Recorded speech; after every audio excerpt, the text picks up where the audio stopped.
Hello, good morning. ഇന്നൊരു യാത്ര പോവാട്ടോ. അപ്പോൾ ജീവിതത്തിൽ ആദ്യമായിട്ട് ഞാൻ ഒറ്റയ്ക്ക് ഒരു സിറ്റിയിൽ നിന്ന് വേറൊരു സിറ്റിയിലോട്ട് പോവുകയാണ്. അപ്പോൾ 2 ട്രെയിൻ മാറി കയറണമായിരുന്നു. രാവിലെ ഒരു 6:45 ഫസ്റ്റ് ട്രെയിൻ. അവിടെ നിന്ന് 7:30 സെക്കൻഡ് ട്രെയിൻ. പക്ഷെ സെക്കൻഡ് ട്രെയിൻ വന്നില്ല. ഇവിടെ അങ്ങനെയൊക്കെ സംഭവിക്കും കേട്ടോ. ചിലപ്പോൾ കണക്ഷനൊക്കെ ഫെയിലാവും. പിന്നെ ഒരു 30 മിനിറ്റ് കഴിഞ്ഞിട്ടായിരുന്നു അടുത്ത ട്രെയിൻ. അങ്ങനെ നമ്മൾ ഡെസ്റ്റിനേഷനിൽ എത്തിയിട്ടുണ്ട്. അവിടെ നിന്ന് മാപ്പ് ഇട്ട് ഞാൻ നടക്കുന്നു കേട്ടോ. ബസ്സത് കയറി സ്റ്റോപ്പൊന്ന് മിസ്സായിപ്പോയി. മാപ്പ് ഇട്ടതും ഞാൻ വാക്കിങ്ങിൻ്റെ ഇടാണ്ട് കാറിൻ്റെ ഇട്ടത്. അവസാനം വഴി തെറ്റി കുറേ കലഞ്ഞു. ഇടയ്ക്ക് ബേക്കറിയിൽ നിന്ന് ക്രോസോണ്ടൊക്കെ കഴിച്ചായിരുന്നു.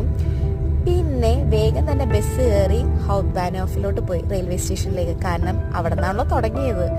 എന്നിട്ട് അവിടുന്ന് പിന്നെ ടാക്സി പിടിച്ച് നമ്മുടെ ഡെസ്റ്റിനേഷനിലേക്ക് എത്തി കേട്ടോ. അപ്പോൾ സോളോ ആയിട്ട് ട്രാവൽ ചെയ്തിട്ടുള്ള എൻ്റെ ആദ്യത്തെ എക്സ്പീരിയൻസ് എങ്ങനെയുണ്ട്?